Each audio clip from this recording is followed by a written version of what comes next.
Right, so this one is called A Radioactive Woman Visited My Cabin. A few weeks ago, the most terrifying experience of my life occurred. It honestly feels like a blur. I'll try and recall as much detail as possible, but I may have to update as other parts come back to me. My girlfriend and I live in a mid-sized city in Pennsylvania. Every few weeks, during the warm months at least, we like to plan a little getaway to the country to do outdoorsy stuff. Since we moved to this area a few years ago, we've gotten very into skating, skiing, rock climbing, hiking, camping, just sitting around a fire in nature. We've gotten very good at scouting the internet for obscure, rustic places to visit. A few weeks ago, we were itchy to get out of town on a Wednesday. With only a few days coming up until the weekend, we knew our options might be limited due to the last-minute nature of our planning. Most of the Airbnbs we usually stay at were booked up. My girlfriend works in the city government, and near her office is a set of community bulletin boards that people post upcoming events, things for sale, etc. So that Thursday, she comes home with a number to call for a cabin about an hour away. I'm going to be Italian. So that Thursday, she comes home with a number to call for a cabin about an hour away. Don't need the way that's friends. That was for rent this weekend for a far more reasonable price than we usually pay. We called the number.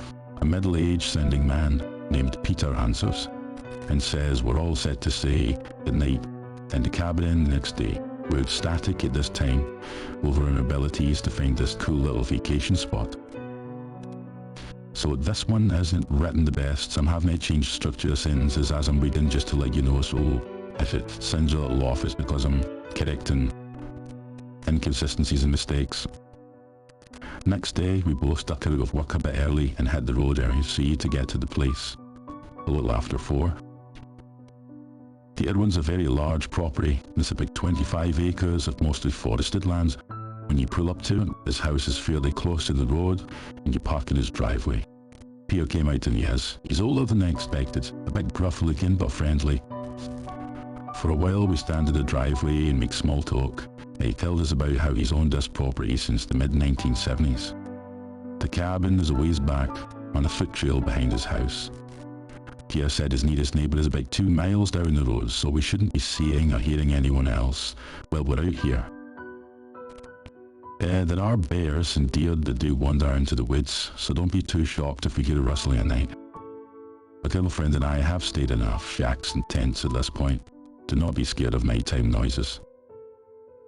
So we're just about ready to head off when the first sign of anything unusual hits us. Peter hands us a Geiger counter, a little device that needs radioactivity levels. At first, I don't know what I'm looking at. I think he's just handed me an extra flashlight. We've only ever seen one of these things in movies.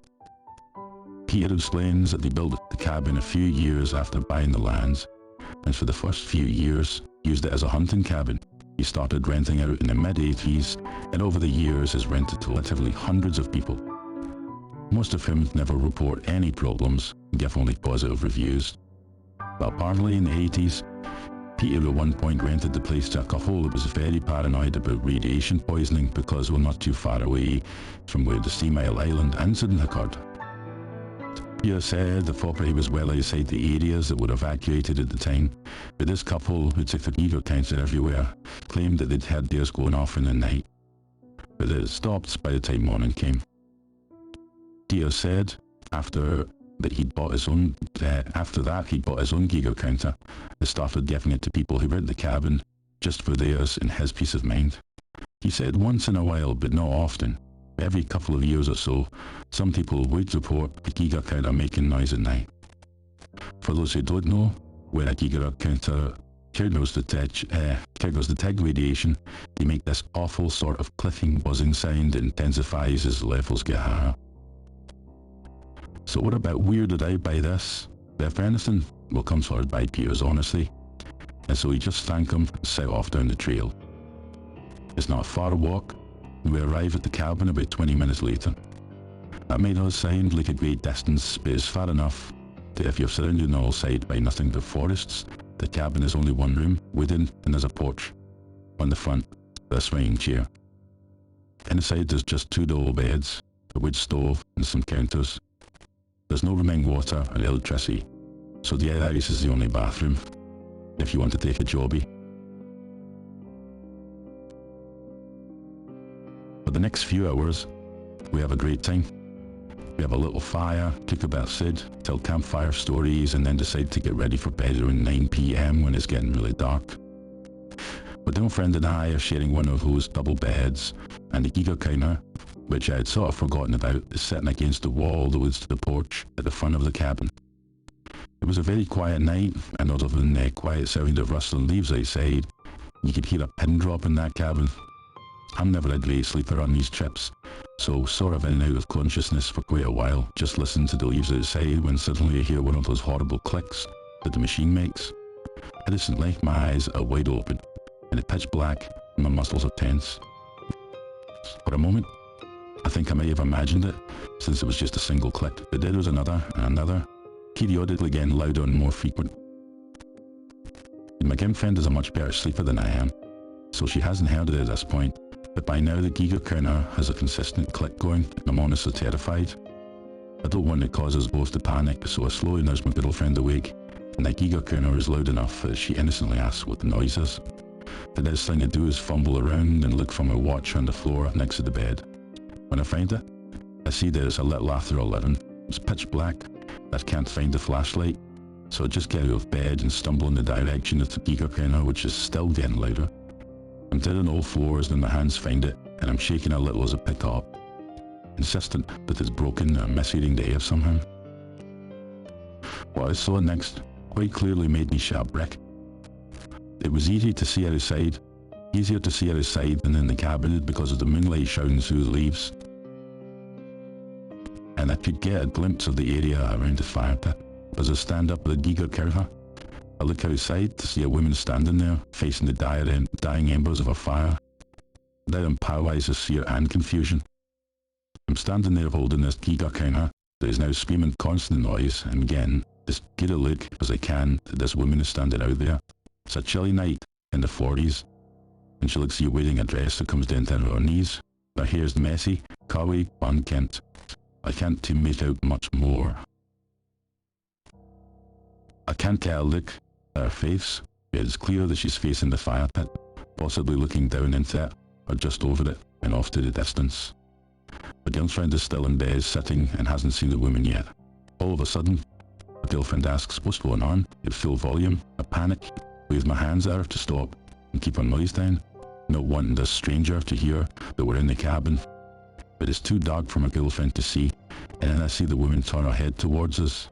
I start breathing heavily. I drop the Geiger counter and run back towards the bed where I whisper loud enough for my girlfriend to hear, "There's someone outside." She now understands the reason for I panic and tenses up in bed. The next thing I do is go to the door, walking low and try to hide, and turn on the lock on the doorknob, very quietly testing the knob to make sure it's locked. I'm almost too afraid to check, but I peer just over the edge of the window on the door to see where the woman is, and let out a little yelp when I see she's coming. They're moving slowly. The fire pit is about 30 feet from the door, and she's about 15 feet away now.